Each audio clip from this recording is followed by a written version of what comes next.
Assalamualaikum warahmatullahi wabarakatuh. Alhamdulillah wassalatu wassalamu ala Rasulillah wala haula wala quwwata illa billah. Rabbi shrah li sadri wa yassir li amri wahlul 'uqdatam min lisani yafqahu qawli, amma ba'du. Teman-teman, alhamdulillah sore hari ini kita bisa berkumpul bersama di layar Zoom Cari Ustadz.id ini untuk belajar bersama merefleksikan ajaran Islam tentang suami yang soleh dan durhaka. Tentu saja ajaran Islam mendorong kita semua untuk menjadi atau berproses menjadi orang yang soleh atau solihah, termasuk dalam kapasitas sebagai suami atau istri. Jadi perkawinan di dalam Islam itu tidak menggugurkan siapapun untuk berproses menjadi versi diri yang terbaik bagi siapapun dalam kapasitas apapun, termasuk dalam kapasitas sebagai suami dan tentu saja sebagai istri. Untuk membahas ini, izinkan saya untuk share screen dan saya akan memulai pembahasan mulai dari apa sih cita-cita Islam berkaitan dengan kehidupan ini, juga berkaitan dengan manusia yang punya status sangat penting sekali di muka bumi ini sebagai khalifah. Perkawinan tentu saja tidak boleh dijalankan dengan cara-cara yang menjauhkan misi hidup sebagai manusia di dalam Islam, bahkan sebaliknya harus memperkuat. Karenanya untuk menjadi suami yang soleh, supaya tidak durhaka, dan menjadi istri yang solihah, tidak durhaka, acuannya adalah misi Islam ini. Apa itu misi Islam? Dan ini sekaligus menjadi tanda dari apakah seorang suami itu soleh atau durhaka, istri itu soleha atau durhaka. Bismillahirrahmanirrahim. Wa ma arsalnaka illa rahmatan lil alamin. Jadi cita-cita Islam adalah menjadi anugerah bagi semesta. Menciptakan satu sistem kehidupan termasuk perkawinan yang menjadi rahmat atau anugerah bagi semesta. Maka ciri perkawinan yang Islami itu adalah dia menjadi anugerah bagi semua pihak. Dan ciri suami yang soleh, tidak durhaka, dia menjadi anugerah bagi keluarganya, terutama istrinya. Begitupun sebaliknya. Nah, sistem kehidupan yang seperti ini, termasuk sistem perkawinan, itu hanya mungkin kalau manusianya yang menjadi khalifah fil ard itu, fil ard tentu saja termasuk di dalamnya fil bait. Kalau manusianya itu berakhlak buruk, maka sistem ajaran Islam itu dalam rangka mewujudkan sistem kehidupan termasuk perkawinan yang menjadi anugerah bagi semesta, dia juga mendorong manusia termasuk dalam kapasitas sebagai suami istri untuk menyempurnakan akhlak mulianya. Maka ciri kedua dari suami yang soleh, istri yang soleha dan tidak durhaka adalah berakhlak mulia terutama pada pihak yang lemah dalam sebuah relasi. Kalau suami kuat, maka ciri suami yang soleh adalah dia berakhlak mulia pada istri. Kalau istri yang kebetulan kuat, maka dia juga berakhlak mulia pada suami. Dan yang ketiga, ini menarik sekali karena Rasulullah juga bersabda, khairukum khairukum li ahli wa ana khairukum li ahli. Sebaik-baik kalian adalah yang menjadi orang terbaik bagi keluarganya. Dan saya, sabda Rasulullah, adalah orang yang terbaik pada keluarga saya. Maka ciri yang ketiga dari suami yang soleh atau tidak durhaka adalah dia berbuat terbaik untuk keluarganya, untuk dirinya, sekaligus untuk istrinya. Tidak hanya untuk dirinya, tapi juga istrinya. Tidak hanya untuk istrinya, tapi juga dirinya. Begitupun ciri dari istri yang soleha. Nah, mari kita lihat perjalanan hidup kita sebagai manusia, supaya kita tidak kehilangan arah dalam menjalankan perkawinan. Jadi, laki-laki dan perempuan, termasuk dalam kapasitas suami istri, itu berasal dari jiwa yang satu. Kita ini adalah makhluk ruhani, bukan hanya makhluk fisik, apalagi makhluk seksual, apalagi objek seksual. Setiap manusia laki-laki dan perempuan itu adalah jiwa, makhluk ruhani. Nah, aspek ruhani ini meliputi di dalamnya adalah kemampuan menalar ini untuk memilih mana yang baik dan buruk, mana yang baik untuk diri sendiri sekaligus pihak lain, dan mana tuh yang baik untuk diri sendiri tapi mafsadat buat pihak lain. Karenanya akal ini mesti digunakan secara maksimal. Yang kedua adalah punya hati nurani. Laki-laki dan perempuan suami istri itu sama-sama punya hati nurani yang mengajak, ini persoalannya kita mau diajak atau tidak, yang selalu mengajak kebaikan bersama. Karenanya kita mesti menjadi tidak kehilangan jati diri sebagai makhluk ruhani dalam mengelola perkawinan, sehingga tetap mendasarkan ketenangan jiwa, menjadikan ketenangan jiwa kedua belah pihak sebagai tujuan dari perkawinan. Sakinah itu.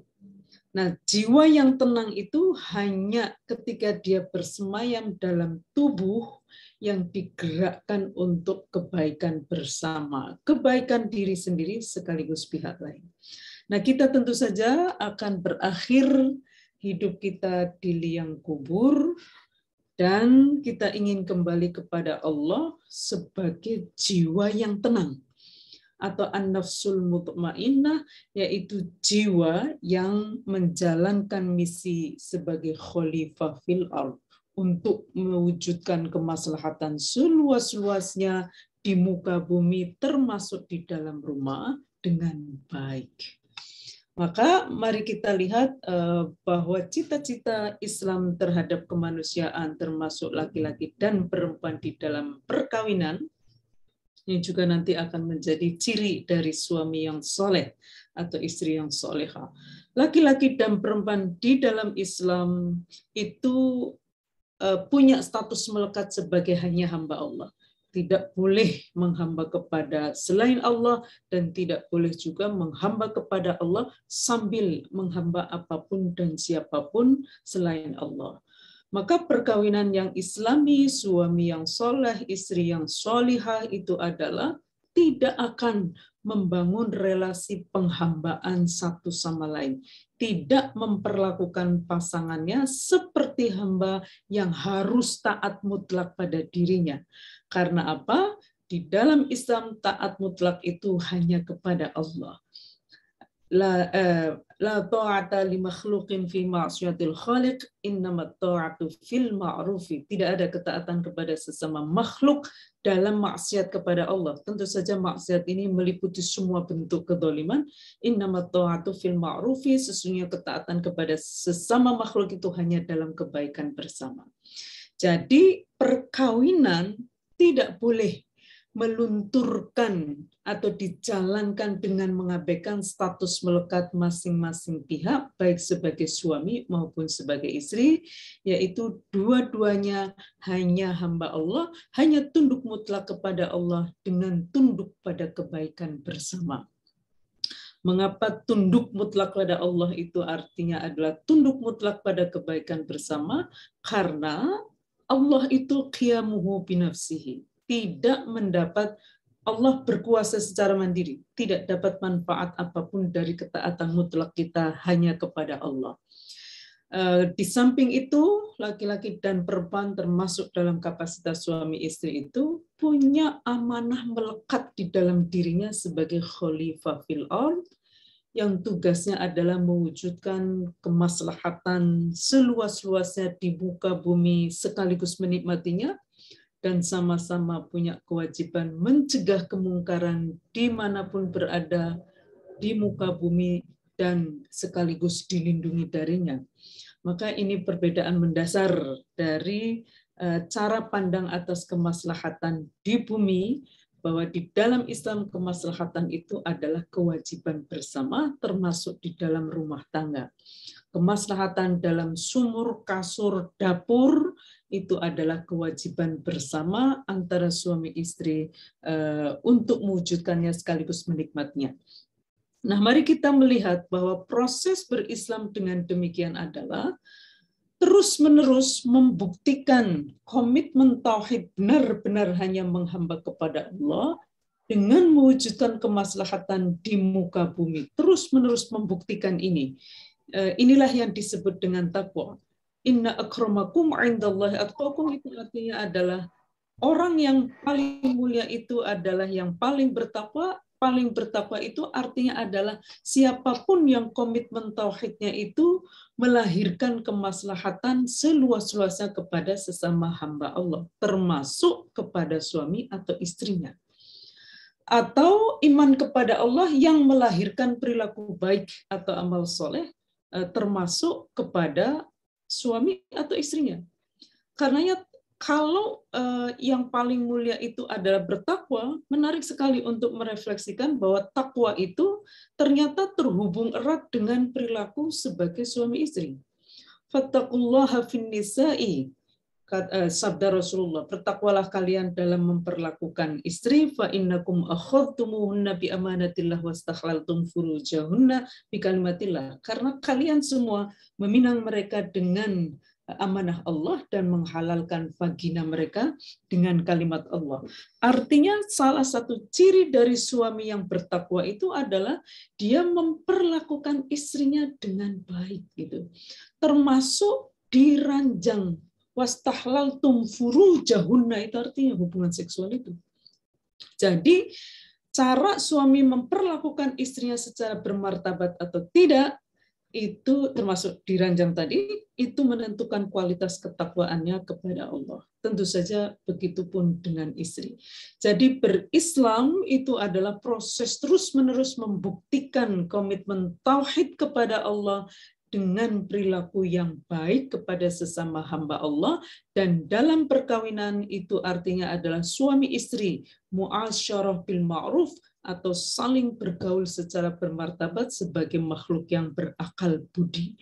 Jadi perkawinan yang dikehendaki oleh Islam itu berbeda sekali dengan perkawinan yang lazim terjadi di masyarakat jahiliyah, baik di Jazirah Arabia maupun belahan bumi lain, baik dulu maupun sekarang. Apa itu cirinya? Dalam sistem perkawinan yang zalim, pihak yang lemah atau rentan dilemahkan, du'afa dan mustad'afin, siapapun, bisa suami, bisa istri, bisa juga suami, walaupun pada umumnya adalah istri. Secara sosial, pada umumnya istri tidak didorong untuk menjadi versi diri yang terbaik, sehingga secara sosial berada dalam posisi yang rentan dilemahkan. Nah, perkawinan yang dolim, ciri yang pertama adalah pihak yang lemah atau rentan dilemahkan itu harus tunduk mutlak pada pihak yang kuat. Sementara dalam sistem perkawinan yang Islami, pihak yang kuat dan lemah itu sama-sama hanya tunduk kepada Allah dengan tunduk pada kebaikan bersama. Ciri yang kedua, maka nanti kalau bagaimana ciri suami yang durhaka, ya dia menuntut istrinya taat mutlak pada dirinya dan melakukan tindakan kedzaliman jika tidak tunduk. Karenanya ciri yang suami yang soleh tentu saja adalah suami yang membimbing istrinya saling bekerja sama dengan istrinya untuk hanya tunduk mutlak kepada Allah Subhanahu wa taala dengan tunduk pada kebaikan bersama antara suami dan istri. Ciri yang kedua dari perkawinan yang dolim, termasuk ciri dari suami yang durhaka, begitupun jika istri melakukannya, adalah dalam sistem perkawinan yang Islami, perkawinan itu menjadi anugerah bagi semua pihak.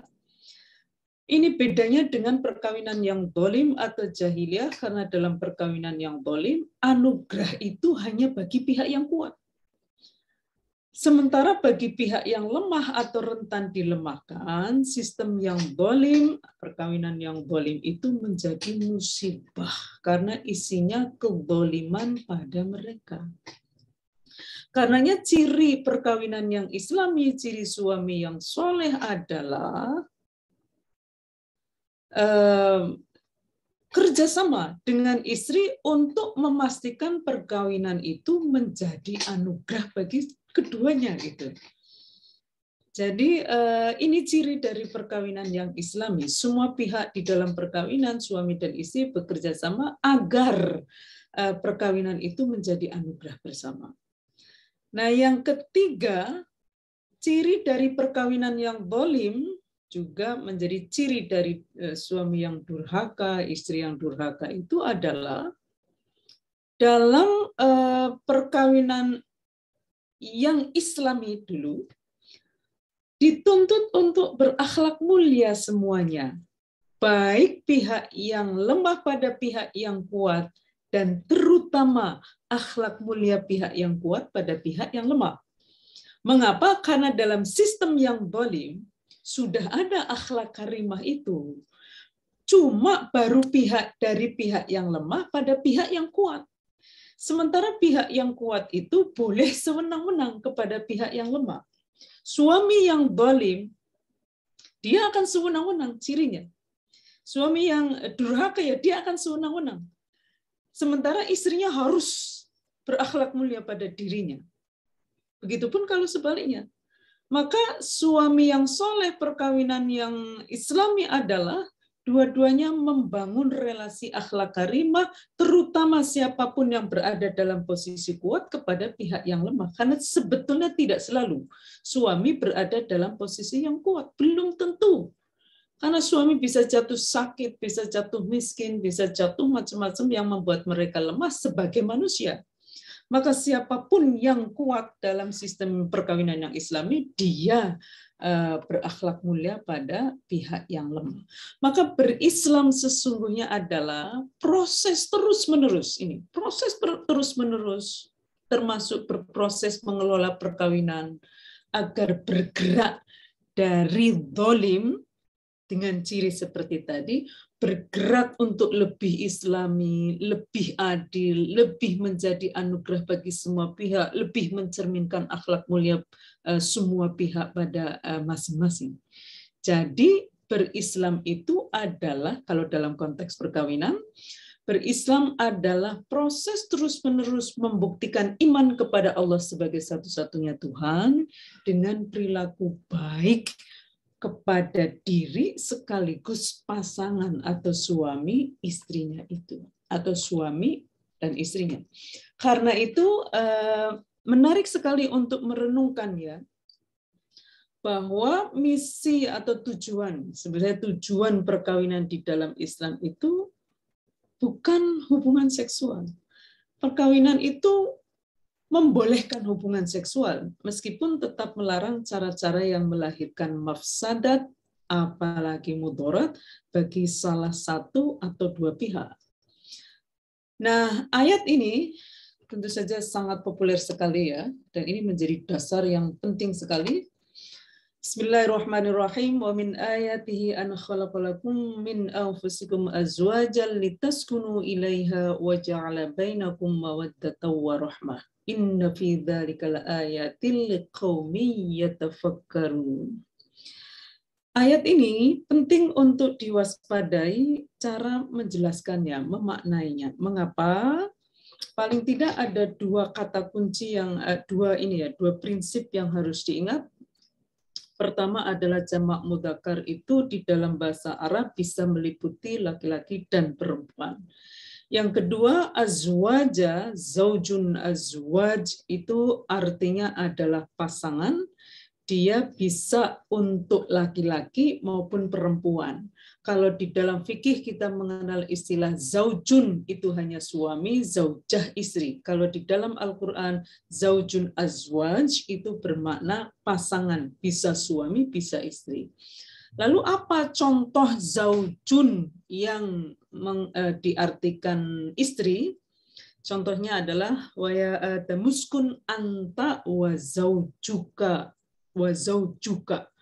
Jadi zauj di sini bermakna istri karena memang Al-Qur'an menggunakan kata zaujun dan azwaj untuk kedua belah pihak. Karenanya mari kita terjemahkan ayat ini dengan mengacu pada dua prinsip tadi. Dan sebagian dari tanda-tanda kekuasaannya adalah dia menciptakan bagi kalian laki-laki dan perempuan min anfusikum dari diri kalian laki-laki dan perempuan azwaja suami-suami atau istri-istri. Litaskunu supaya kalian laki-laki dan perempuan tenang jiwanya ilaiha pada suami-suami atau istri-istri. Dan dia menjadikan di antara kalian cinta kasih, sesungguhnya di dalam hal itu ada tanda bagi kaum yang berpikir. Jadi tujuan perkawinan itu adalah sakinah dan itu adalah ketenangan jiwa suami sekaligus istri. Sakinah itu mesti diwujudkan oleh suami istri untuk suami istri. Dan sakinah ketenangan jiwa itu hanya mungkin kalau relasi di dalam perkawinan itu tidak didasarkan kepada kekuasaan atau kepemilikan mutlak satu pihak atas pihak lain, melainkan atas dasar cinta kasih. Mawaddah itu cinta yang memberi manfaat pada pihak yang mencintai. Hati-hati, mawaddah bagus, tetapi kalau mawaddah luntur tinggal egois. Karenanya penting mawaddah itu dijaga bersama dengan rahmah. Rahmah adalah cinta kasih yang melahirkan manfaat pada pihak yang dicintai. Hati-hati juga selama kita manusia, maka rahmah tidak cukup. Kalau Tuhan tentu saja cukup. Allah Maha segala-galanya. Tetapi suami istri ini adalah manusia, sehingga kalau dia dituntut untuk terus-menerus mencintai, memikirkan kemaslahatan pasangannya, maka dia bisa menjadi seperti lilin, dia terbakar demi menerangi pihak lain. Karena itu suami dan istri hanya mungkin tenang jiwanya kalau dua-duanya punya memelihara, menjaga, merawat sampai akhir hayat mawaddah warahmah atau cinta yang memberi manfaat atau kemaslahatan pada diri sekaligus pasangannya.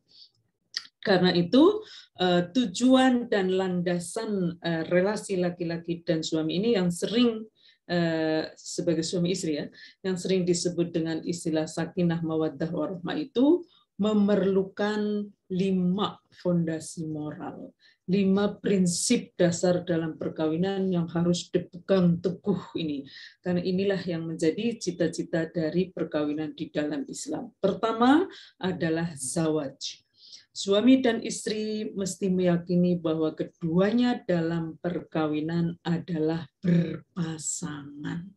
Bukan pemilik dan yang dimiliki, bukan juga penguasa dan yang dikuasai. Pasangan, seperti saya. Bekerja sama untuk mewujudkan kemaslahatan. Yang kedua, suami dan istri itu sama-sama harus meyakini, berpegang teguh, memegang teguh bahwa perkawinan itu adalah mitsaqun ghalidun.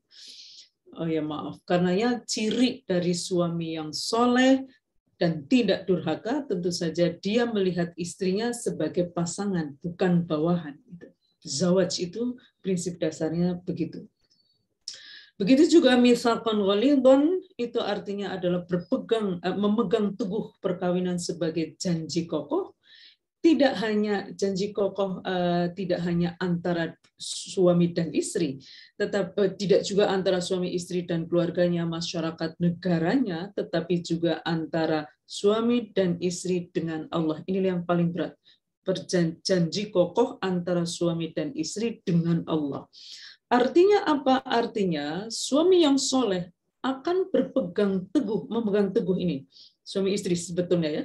Tetapi suami yang soleh adalah suami yang berpegang teguh, memegang teguh perkawinan sebagai janji kokoh untuk mewujudkan ketenangan jiwa kedua belah pihak, termasuk istrinya nih, dijaga ketenangan jiwanya dan tidak akan melakukan tindakan apapun yang membuat jiwa dirinya dan jiwa istrinya itu menjadi tidak tenang meskipun tidak dilihat oleh istrinya. Gitu. Kalau suami ya, kalau istri tentu saja tidak dilihat oleh suaminya. Mengapa? Karena selalu sadar bahwa Allah melihat setiap tindakan suami dan istri, baik disaksikan oleh suami atau istrinya, orang lain maupun tidak. Termasuk di medsos ini. Maka ciri dari suami yang soleh adalah tidak melakukan tindakan yang menyakiti atau membuat jiwa tidak tenang. Yang ketiga adalah mu'asyarah bil ma'ruf. Bergaul secara bermartabat. Maka ciri dari suami yang soleh dan tidak durhaka itu adalah tidak melakukan tindakan KDRT. Tidak melakukan tindakan KDRT, baik bersifat fisik, seksual, psikis, dan lain sebagainya. Tentu saja begitu juga dengan istri. Karenanya suami yang durhaka tentu saja adalah suami yang tidak bergaul dengan istrinya secara bermartabat. Yang keempat adalah musyawarah. Suami selalu mengajak istrinya memutuskan bersama, terutama keputusan-keputusan penting di dalam keluarga. Dan musyawarah itu hanya mungkin kalau suami dan istri itu berrelasi sebagai pasangan, bukan atasan dan bawahan. Kalau atasan dan bawahan ya perintah-perintah, yang satunya laksanakan. Gitu. Yang kelima, ini juga betapa pentingnya ya untuk dipegang teguh supaya kita menjadi suami yang soleh untuk laki-laki, istri yang soleha adalah tarodin, saling menjaga kerelaan kedua belah pihak. Ridho Allah kepada istri tergantung ridho suami, tapi ridho Allah pada suami juga tergantung pada ridho istri. Tentu saja tarodin ini adalah dalam bingkai kemaslahatan. Jadi ciri dari suami yang soleh tentu saja adalah menjaga keridhaan istri, termasuk ciri dari istri yang solehah juga menjaga keridhaan suami. Maka tidak melakukan tindakan apapun secara paksa, apalagi jika pemaksaan itu berdampak buruk bagi salah satu pihak, terutama pihak yang dipaksa. Maka uraian ini kira-kira memberi gambaran kepada kita ada misi dari Islam untuk mewujudkan sistem kehidupan termasuk perkawinan yang menjadi anugerah bagi semesta, termasuk anugerah bagi istri. Yang kedua, juga menyempurnakan akhlak mulia manusia, termasuk akhlak mulia suami pada istri. Khairukum khairukum li ahli berarti bahwa perkawinan yang dicita-citakan oleh Islam itu adalah semua pihak termasuk suami menjadi orang yang terbaik bagi istrinya. Tentu saja nanti sebaliknya gitu ya, tapi karena kita sedang membahas suami, maka yang menjadi fokus pada sore hari ini adalah pihak suami. Begitu juga lebih spesifik lagi, bagaimanakah ciri dari suami yang soleh dan tidak durhaka adalah menjaga ketenangan jiwa istri dengan baik. Tidak menyakiti, tidak melakukan tindakan apapun yang membuat istri menjadi sakit. Dan itu sejalan dengan jati diri manusia yang tidak hanya menjadi makhluk fisik, apalagi makhluk seksual, apalagi objek seksual. Suami dan istri mesti bergaul sebagai makhluk ruhani, makhluk intelektual dan spiritual. Karenanya suami istri yang ideal di dalam Islam itu adalah, kalau mengacu kepada hadis tungkahul mar'atu li arba'in, dinikahi, bukan nikahilah ya, dinikahi perempuan karena 4 perkara. Karena hartanya, karena keturunannya, karena kecantikannya, dan karena agamanya. Nah, cuma satu ini yang diperintahkan. Falfar bidzatiddin. Pilihlah karena agamanya, taribat yadak, maka selamatlah engkau. Kira-kira begitu ya. Jadi hanya ada satu standar suami istri yang ideal, dan ini bisa menjadi acuan bagi kita semua untuk berproses, adalah yang agamanya baik. Inti agama itu adalah takwa, dan takwa adalah komitmen tauhid yang kuat kepada Allah dan membuktikannya dengan kemaslahatan kepada sesama makhluk Allah, termasuk kepada diri dan istri, diri dan suami. Nah, untuk mewujudkan ini, anugerah rahmat, akhlak mulia, ketenangan jiwa, kasih sayang, dan lain sebagainya, betapa penting kita mempertimbangkan perbedaan pengalaman perempuan dan laki-laki. Suami yang soleh, dia pasti akan memberi perhatian pada perbedaan pengalaman ini, di mana perempuan sebagai manusia itu berbeda dengan laki-laki, terutama secara biologis dan sosial ini. Secara biologis, tubuh laki-laki dengan tubuh perempuan tentu saja banyak persamaannya. Ada kepala, tangan, kaki, ada darah, ada tulang, dan lain sebagainya di dalam ya, jantung, hati, dan lain sebagainya. Tetapi ada yang berbeda, yaitu sistem reproduksinya. Sehingga tubuh laki-laki, kalau bereproduksi atau melahirkan anak gitu ya, itu hanya mengeluarkan sperma. Durasinya hanya menitan bahkan detik, dampaknya nikmat. Sementara tubuh perempuan, termasuk tubuh istri, itu bisa mengalami menstruasi, durasinya mingguan, rasanya ada, bisa sakit itu. Hamil 9 bulan. Melahirkan jam-jaman harian, nifas mingguan bulanan, menyusui bisa sampai tahunan. Hamil, melahirkan, nifas, dan menyusui disebut oleh Al-Quran sebagai pengalaman yang kurhan, melelahkan, bahkan wahnan ala wahnin, sakit atau lelah berlipat-lipat. Maka suami yang soleh, tidak durhaka, itu adalah suami yang punya perhatian khusus pada ini, yaitu memastikan untuk istri tidak mengalami adza, kurhan, bahkan wahnan ala wahnin, dengan pengalaman yang semakin sakit. Tidak membuat makin sakit, bahkan secara sengaja membuat pengalaman biologis khas perempuan ini menjadi lebih nyaman. Di dalam Al-Quran sendiri, petunjuk tentang menstruasi itu justru ditujukan pada laki-laki. Begitupun petunjuk tentang hamil, melahirkan, nifas, dan menyusui itu kepada seluruh manusia. Apa artinya? Artinya adalah meskipun menstruasi hamil melahirkan nifas dan menyusui itu hanya dialami oleh istri, tapi tanggung jawab untuk membuatnya nyaman adalah juga tanggung jawab suami. Apalagi suami tidak ikut mengalami. Apalagi dalam hamil melahirkan nifas dan menyusui itu pasti ada peran dari suami. Jadi suami merasa bertanggung jawab memastikan menjaga dengan ekstra.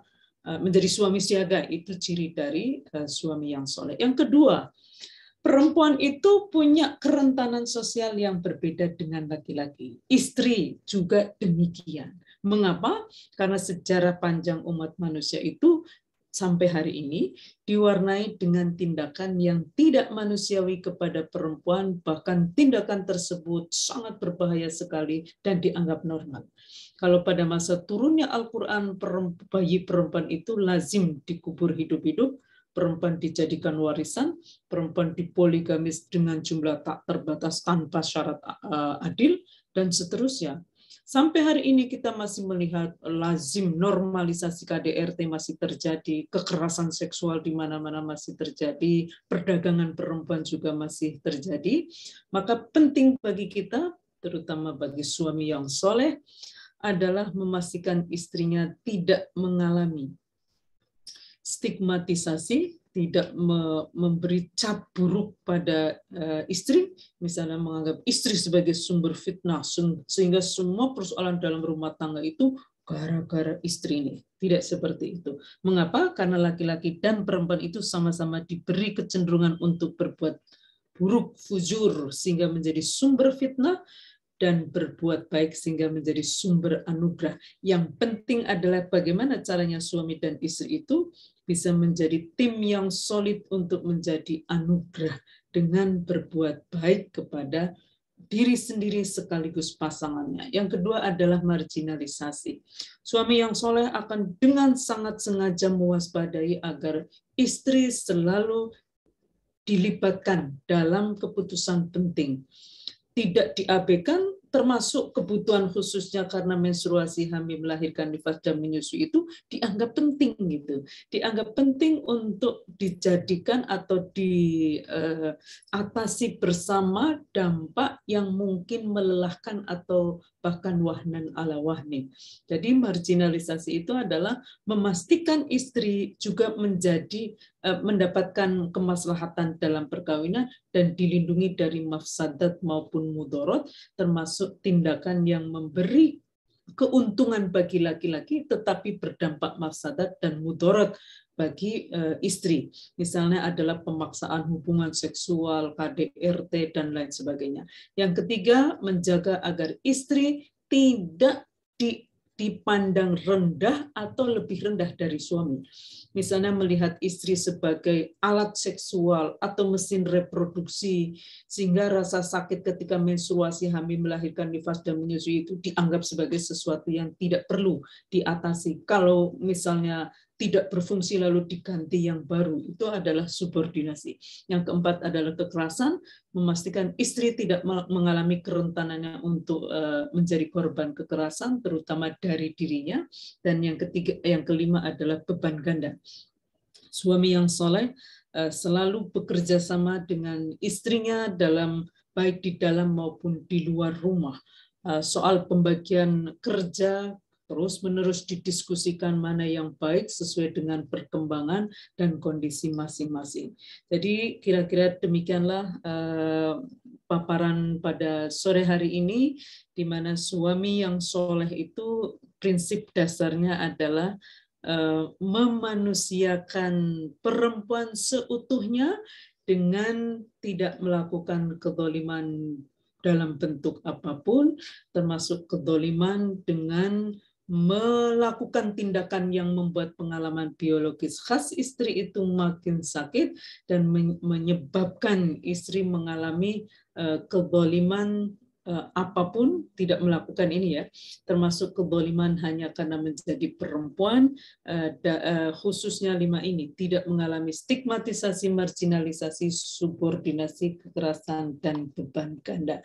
Jadi mudah-mudahan karena perkawinan termasuk juga hidup adalah proses terus-menerus. setiap hari, setiap detik bahkan, maka betapa pentingnya suami istri itu untuk terus ta'aruf.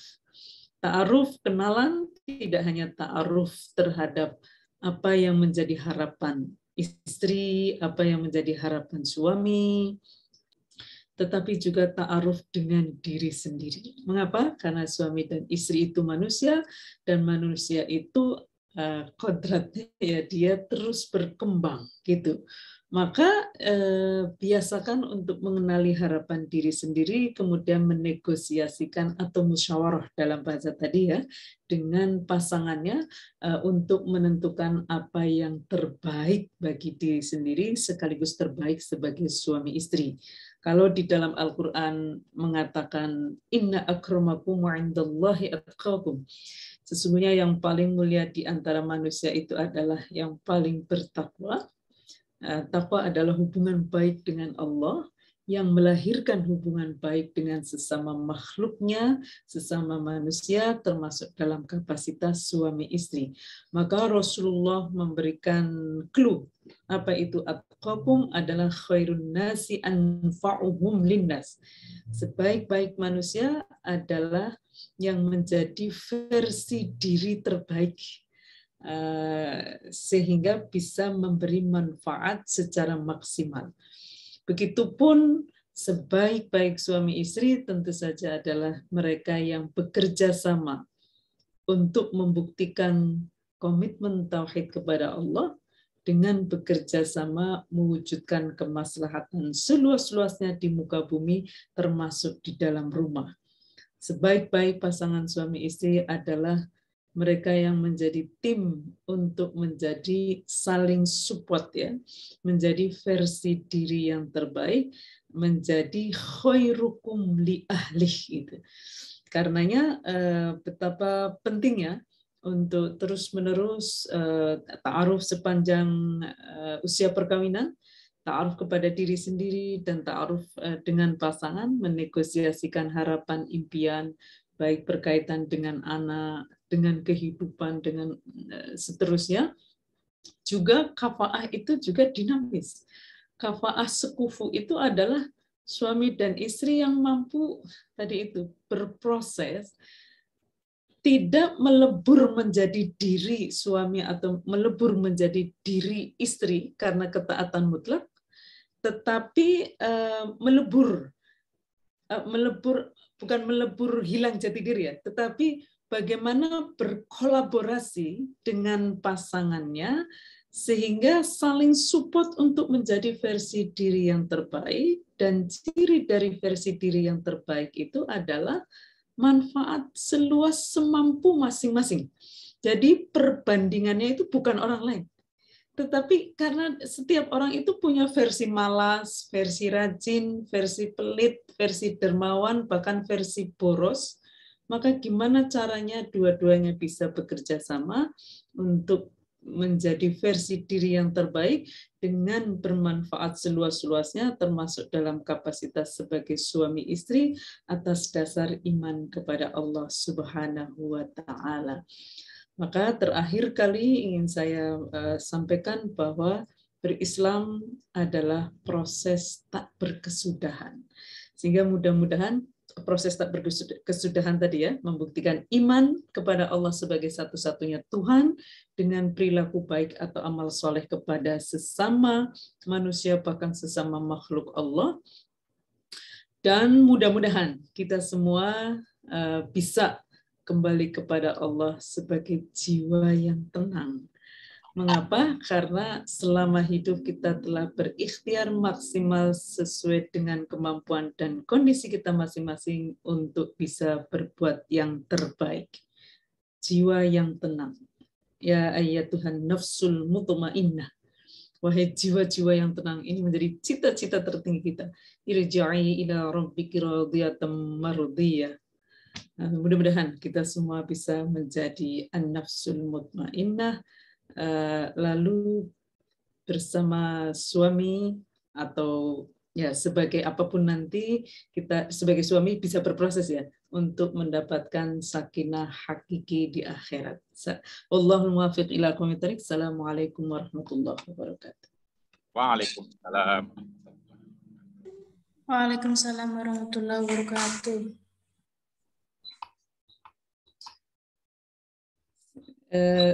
Saya melihat ada beberapa respon di chat. Apakah Mbak Farah akan membacakan? Ya. Ya, Assalamualaikum Ibu. Saya akan bacakan dari yang paling atas dulu ya Bu. Untuk pertanyaan di chat. Ada dari Mbak Ana. Ibu Ana ya, Mbak Ana Mardiastuti. Jika dalam rumah tangga kebetulan istri yang mencari nafkah, bagaimana Islam memandang kewajiban mencari nafkah tersebut? Kelak saat hisab, apakah suami tetap akan ditanya tanggung jawabnya sebagai mencari nafkah? Apakah dijawab dulu, Mbak Farah? Boleh Ibu, boleh dijawab dulu. Jadi sebagai pasangan, itu prinsip dasarnya adalah kerjasama. Maka sebetulnya ada dua model ya, model pemahaman atas ayat An-Nisa 34 itu. Ar-rijalu qawwamuna 'alan nisa'i bima faddalallahu ba'dahum 'ala ba'din wa bima anfaqu min amwalihim. Gitu. Pemahaman yang pertama mengatakan bahwa suami menjadi penanggung jawab atas istri. Tentu saja penanggung jawab itu adalah orang yang bertanggung jawab, bukan orang yang sewenang-wenang. Atas istri, mengapa? Nah ini yang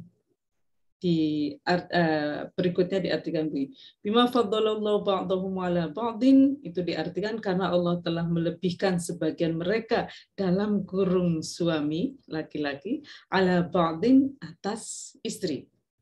Wa bima anfaqu min amwalihim, dan karena mereka menafkahkan dari hartanya untuk istri itu.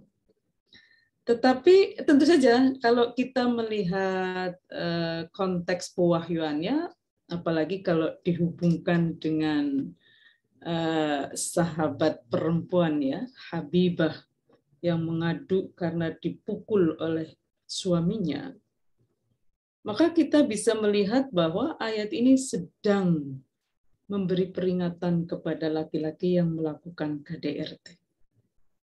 Kalian itu adalah penanggung jawab atas istri. Maka tugas penanggung jawab adalah melindungi istri dari kedoliman yang dilakukan oleh orang lain. Jangan malah berbuat dolim kepada istri. Ini peringatan keras sekali. Nah, kalau kita melihat konteks pewahyuannya memang seperti itu. Tetapi menarik untuk melihat bahwa pada waktu itu memang kondisi umumnya tidak hanya di Jazirah Arabia ya, di berbagai belahan dunia, dari Romawi sampai Persia itu, norma yang ada adalah istri itu milik mutlaknya laki-laki. Milik mutlak itu sampai boleh dijual, diwariskan. Maka tentu saja laki-laki secara umum itu kuat, lebih kuat dari perempuan. Karenanya ada yang mengartikan secara berbeda. Di mana ar-rijalu qawwamuna 'alan nisa'i itu parameter laki-lakinya bukan biologis tetapi sosial. Kalau secara biologis tentu saja mana yang punya alat kelamin laki-laki dia menjadi penanggung jawab atas yang punya alat kelamin perempuan karena biologis. Tetapi kalau secara sosial maka parameternya adalah kekuatan itu. Kekuatan dalam bentuk apapun, secara fisik, secara ekonomi, secara keilmuan dan lain sebagainya. Sehingga ar-rijalu qawwamuna 'alan nisa itu secara sosial berarti siapapun yang lebih kuat. Laki-laki secara sosial adalah siapapun yang lebih kuat. Termasuk perempuan kalau dia lebih kuat dari laki-laki ya dia secara sosial adalah laki-laki. Jadi siapapun pihak yang kuat, dia menjadi penanggung jawab atas pihak yang lemah. Penanggung jawab ini bukan penguasa. Bima faddalallahu ba'dahum ala ba'din, karena ba'dahum ala ba'dihim, kan gitu. Nah, hum di dalam bahasa Arab itu kan bisa laki-laki dan perempuan. Sehingga pengertiannya karena Allah sudah memberi kelebihan pada masing-masing laki-laki dan perempuan. Dan karena si ar-rijal secara sosial itu mampu dan mau menafkahi pihak yang lebih lemah. Maka pengertian yang kedua ini kalau dihubungkan dengan pertanyaan tadi, dan misi dari perkawinan itu adalah ketenangan jiwa, ya. Tujuan dari perkawinan itu adalah ketenangan jiwa, suami istri itu adalah pasangan, maka nafkah itu menjadi kewajiban siapapun pihak yang kuat. Gitu. Sehingga nanti cara memahami rezeki untuk nafkah ini adalah rezeki suami itu adalah rezeki keluarga melalui suami, dan rezeki istri itu adalah rezeki keluarga melalui istri. Suami dan istri sama-sama punya kewajiban sesuai dengan kemampuan masing-masing untuk memastikan nafkah keluarga terpenuhi dengan baik. Maka siapakah suami yang durhaka? Adalah suami yang tidak mau padahal mampu menafkahi istrinya. Kalau suami dalam kondisi sakit parah, tidak mampu menafkahi istrinya, tentu la yukallifullahu nafsan illa wus'aha. Gitu. Nah, kalau istri, ya ini soal kerjasama, bahwa tentu saja dua-duanya punya kewajiban memastikan atau kerjasama memastikan nafkah keluarga terpenuhi dengan baik. Kalau ternyata dilalah misalnya ya, kok rezeki istri jauh lebih lancar daripada suami, maka tentu saja masing-masing punya kewajiban memastikan nafkah tadi terpenuhi dengan baik.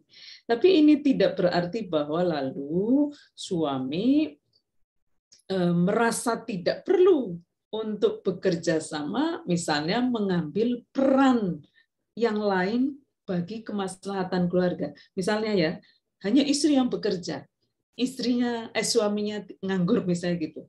Maka suami mesti sigap mendukung istri bekerja supaya nafkah keluarga terpenuhi dengan baik. Lalu dia ambil alih tugas yang lain demi kemaslahatan keluarga. Misalnya adalah jaga gawang. Supaya keluarga di rumah kemaslahatannya bisa terjaga dengan baik. Jadi prinsip dasarnya adalah kemaslahatan keluarga itu adalah kewajiban bersama untuk mewujudkan sekaligus dinikmati, sementara pembagian peran itu silahkan negosiasikan sesuai dengan kondisi masing-masing. Setiap suami istri itu hanya dituntut untuk berbuat yang terbaik sesuai dengan kondisi masing-masing. Dan yang terbaik itu seringkali tidak selalu antara baik dengan baik. Yang sering terjadi justru adalah antara pilihan yang buruk dengan yang buruk. Maka yang terbaik itu adalah terbaik di antara dua pilihan yang mungkin tidak ideal. Kita hanya dituntut itu. Bahkan mungkin akan ada kita dihadapkan pada pilihan buruk dan lebih buruk. Tentu saja yang terbaik adalah buruk. Ada pilihan antara lebih buruk dan terburuk. Ya, ambil pilihan yang terburuk. Nah, itu untuk mengetahui setiap situasi itu mana yang terbaik, penting sekali ini untuk mendayagunakan akal budi supaya definisi baik dan buruk itu mempertimbangkan kondisi masing-masing, menyadari sekian konsekuensi dari pilihan yang ada, termasuk mempertimbangkan kondisi khas secara biologis dan sosial perempuan tadi itu. Mungkin itu nggih, Mbak Farah dan Mbak Ana. Ya, terima kasih banyak Ibu Nur. Mudah-mudahan bisa menjawab.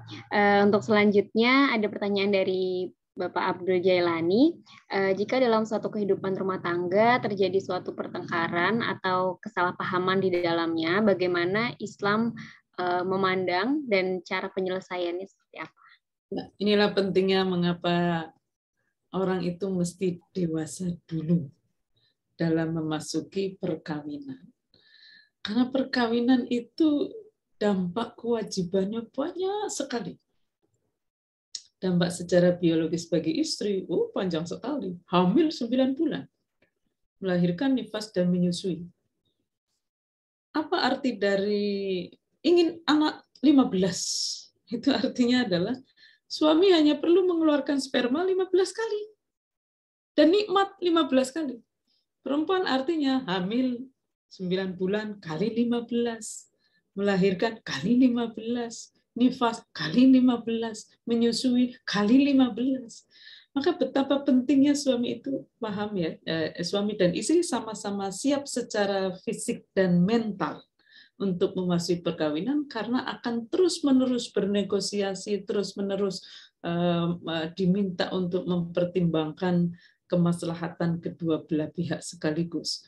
Lalu bagaimana kalau di dalam perkawinan, dan ini pasti itu nyaris pasti di dalam perkawinan itu akan ada perbedaan pendapat, akan ada pertengkaran, rezeki lancar, kalau salah menyikapinya menjadi fitnah lalu bertengkar. Rezeki seret sama saja, apalagi.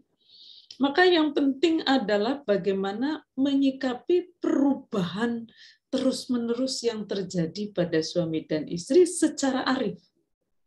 Secara ini berakal budi, gimana ya caranya ya?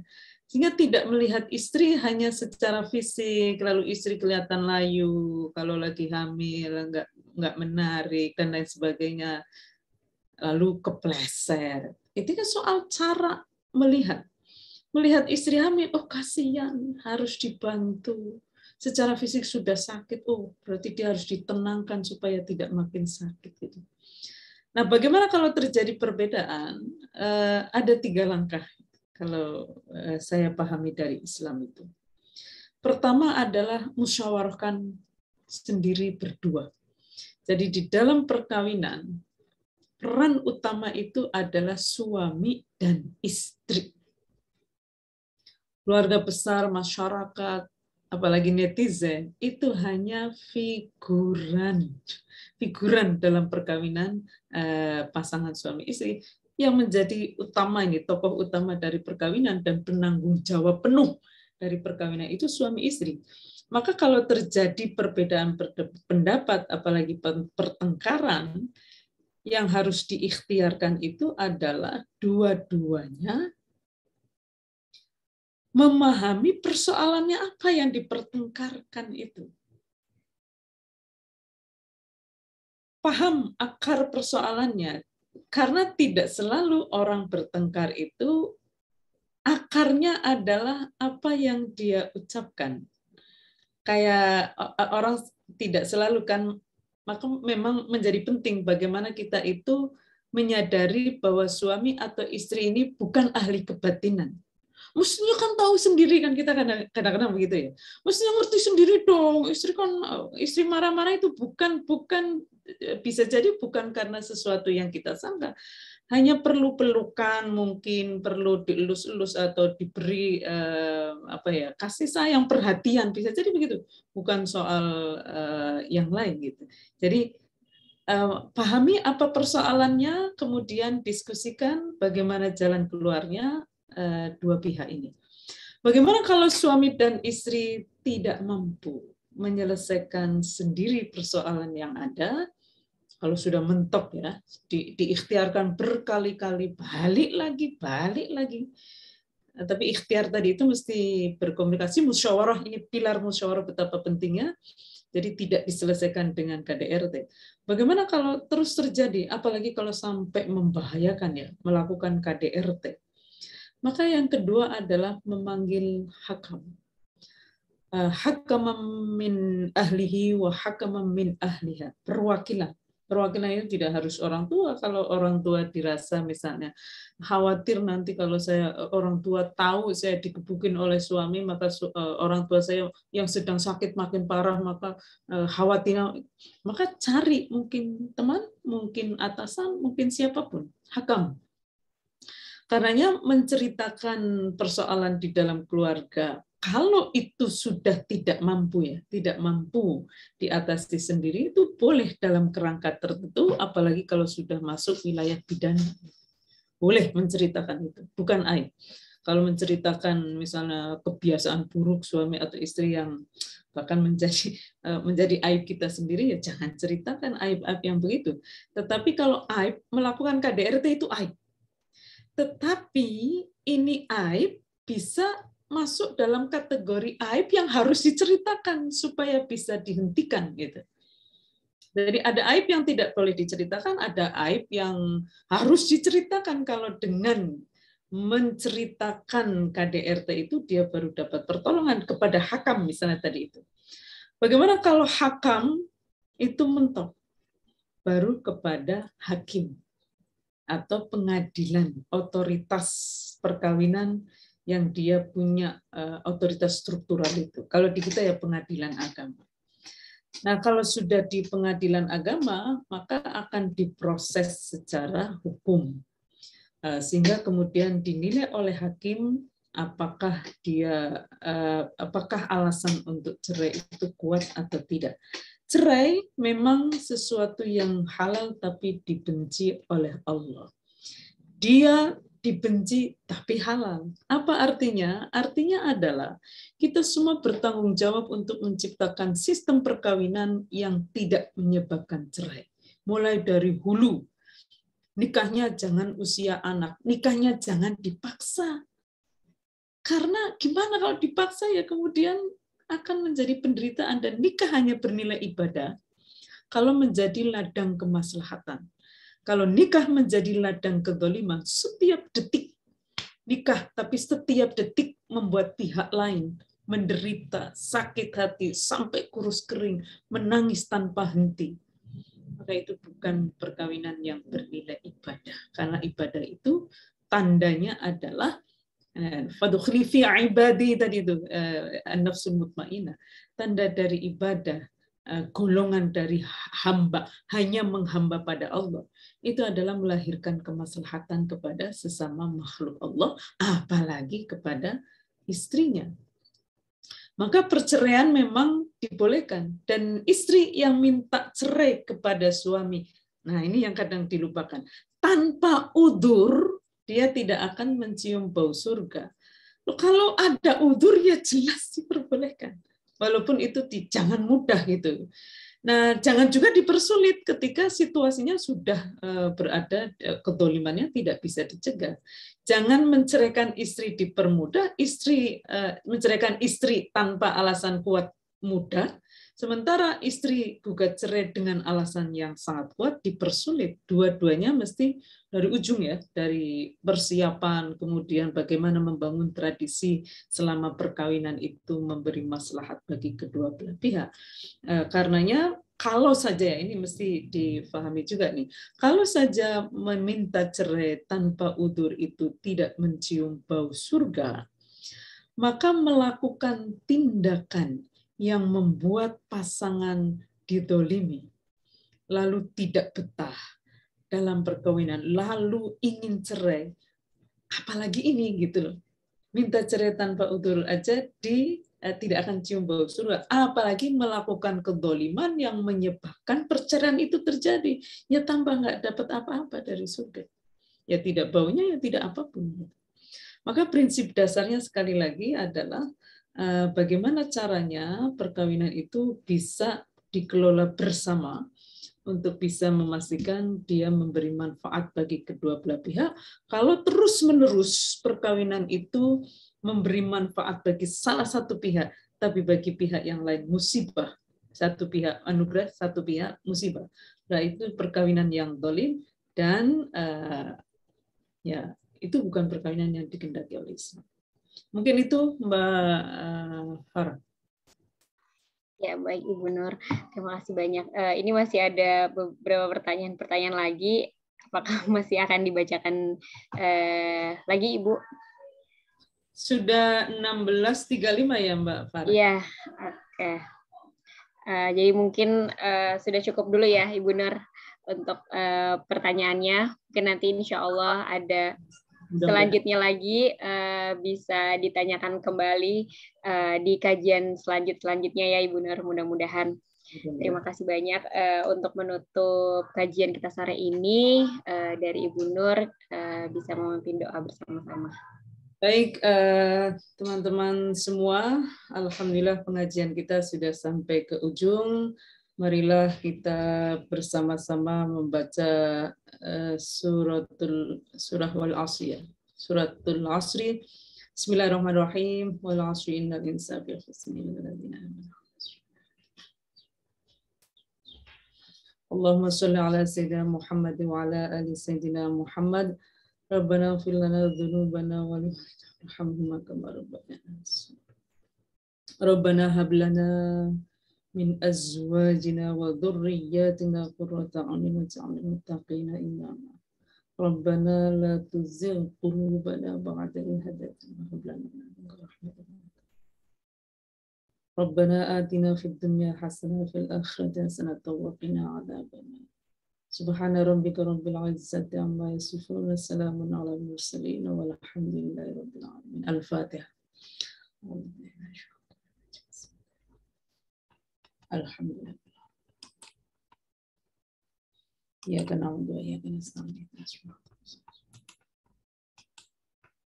Amin ya rabbal alamin. Silakan Mbak Farah. Terima kasih banyak. Tutup. Terima kasih banyak. Ya, terima kasih banyak Ibu Nur dan para peserta, Bapak Ibu semua yang hadir di sini. Mudah-mudahan semuanya selalu dalam keadaan sehat walafiat. Sampai bertemu lagi di kajian Cari Ustadz yang akan datang. Terima kasih. Wassalamualaikum warahmatullahi wabarakatuh. Waalaikumsalam. Makasih Bu Nyai. Terima kasih Bu Nur. Semoga sehat selalu, panjang umur. Amin, amin ya rabbal alamin. Terima kasih Ibu Nur. Sama-sama. Terima kasih Mbak Nyai. Bu Nyai, matur nuwun. Terima kasih Mbak Nur. Sama-sama. Monggo kalau mau ditutup.